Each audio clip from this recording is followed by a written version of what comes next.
Hello po mga kaibigan, ayan na po, dumating na po ang tunay na Miss Universe ng 2023, si Michelle D, ang Miss Universe Philippines. Kadadating lang po niya dito sa NAIA ngayong gabi, 7 o'clock ng gabi. At talaga naman po pinagkaguluhan siya ng mga tao. Ang daming mga fans na talagang naghintay, nagtiyaga. Kahit umulan, andun sa labas, ang dami po sa labas na naghihintay, pati sa loob, ang dami po nag-abang sa kanya. At talaga namang siya ang winner talaga ng Pilipinas kahit hindi siya nanalo ng crown ng Miss Universe 2023 dahil Miss Nicaragua ang nanalo po. Dahil nga sa usap-usapan nga na nagkaroon ng cooking show. Subalit panalo naman po siya sa mga puso ng mga Pilipino. Talaga naman ang mga Pilipino kung magmahal. Talaga nga pakatindi mga kaibigan. So ito po at nakalabas na po siya ng NAIA. At talaga naman po pinagkaguluhan ng mga fans kasi ang daming tao po maging sa loob at sa labas ng NAIA, ang daming nag-abang po mga kaibigan. Talagang inabangan ang kanyang pagdating at talagang winilcome po siya. At talaga naman po nagkakagulo ang mga tao, nag-autograph siya, ang daming nagbibigay ng bulaklak, may nagbigay pa ng regalo habang nagsasalita siya kanina. At ayan, nahihirapan po ang mga gwardiya at saka mga pulis sa pagbakod sa kanya dahil sa sobrang dami po ng mga tao na nag-abang. Talaga naman pong winilcome siya ng todo. At parang ngayon lang ito nangyari na nagkaroon ng ganito katindi na welcome sa NAIA. Kahit yung mga real winner, hindi na-welcome ng ganito katindi ang pagsalubong sa NAIA. Ito napakatindi po mga kaibigan kahit hindi siya nanalo. Talaga naman marami ang nakisimpatiya na talaga nagkaroon ng dayaan, ika nga sabi ng karamihan at balibalita halos sa buong daigdig na nagkaroon nga ng dayaan dito sa itong nangyaring Miss Universe 2023 na ginanap sa El Salvador. Kaya panoorin po natin mga kaibigan at talaga naman po nakakatuwa at siksika, napakahirap po mga kaibigan, subalit nakakatuwa dahil masaya po dahil talagang kahit pagod na siya, andyan pa rin siya, sige, kaway ng kaway, nagpapasalamat sa taong bayan na sumuporta sa kanya. At alam niyo po si Miss Universe Philippines Michelle D ay nanalo po sa Best in National Costume, top 20, top 10, at saka siya din po ang Miss Carnival Queen at siya din po ay nanalo sa Voice for a Change. So napakarami po niya, halos sinakot niya lahat ang award na nakakagtataka naman po kung bakit hindi siya napasok sa top 5. Kaya talagang nagkaroon po talaga ng hindi magandang pangyayari doon sa mga nag-judge. Marami po ang nagpatunay na talagang ibinuto nila ng iba nga nagbuto ng 10, nag-score ng 10, may 9. At subalit meron din po yung mga Latina na judges, 6 lang pong ibinigay, medyo mababa.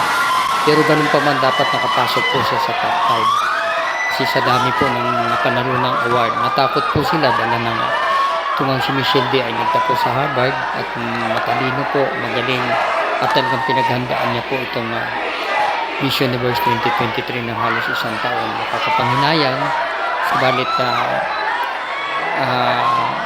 okay lang dahil marami naman ang sumuporta sa kanya. Talagang nanindigan na talagang nagkaroon ng hindi magandang pangyayari, nagkaroon ng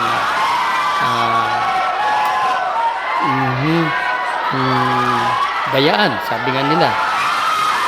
So ayan po mga kaibigan, tuloy siyang kumakaway kahit napapagod na, nagsisiksikan ng mga tao, nagkakagulo. At nakakatuwa po mga kaibigan dahil talaga naman ang mga Pilipino hindi maaalis ang pagiging mapagmahal sa kapwa. At talaga namang sinuportahan nila si Michelle D simula hanggang sa kanyang pag-uwi ngayong 25 ng November 25, 7 o'clock ng gabi dito sa NAIA mga kaibigan, 2023. Kaya doon sa mga nagmanipulate ng kanyang boto, nagmanipulate sa kung ano man ang ginawang pangyayari upang hindi siya makapasok sa top 5, lalahanin nyo ang lahat yan ay may karma. At siya pa nga ang nanalo sa fan vote mga kaibigan. Ang dami pang bumoto sa kanya, kaya nakakapagtaka talaga na hindi siya nanalo. Pero tuwan-tuwa siya, ang dami nagpa-photograph, ang daming kumakaway, ang daming gusto magpa-picture, ang daming bumabati sa kanya dahil talaga naman siya ang real winner, the real winner of Miss Universe 2023, ang Miss Universe Philippines na Michelle D. So, panoorin po natin mga kaibigan.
So ayan po mga kaibigan, sasakay na po si MMD sa sasakyan.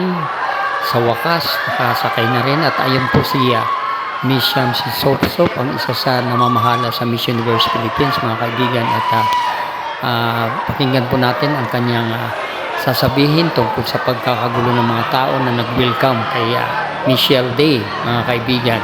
So ito po si Miss Shamsi Sopsop, na ulit ko ang namamahala sa Miss Universe Philippines mga kaibigan. Talaga fit for a queen. So thank you everyone for coming here. I know medyo hindi natin na-anticipate that we're gonna cause so much traffic, but na-feel talaga ni Michelle yung love niyo for her. So thank you so much. Sabi ko nga sa kanya, you might not have came home with a crown, pero importante, panalo ko sa Pilipinas. So ayan po mga kaibigan, nakasakay na po si Miss Universe Philippines Michelle Day at thank you for watching mga kaibigan at maraming salamat at muli congratulations Miss Universe 2023 Michelle Day.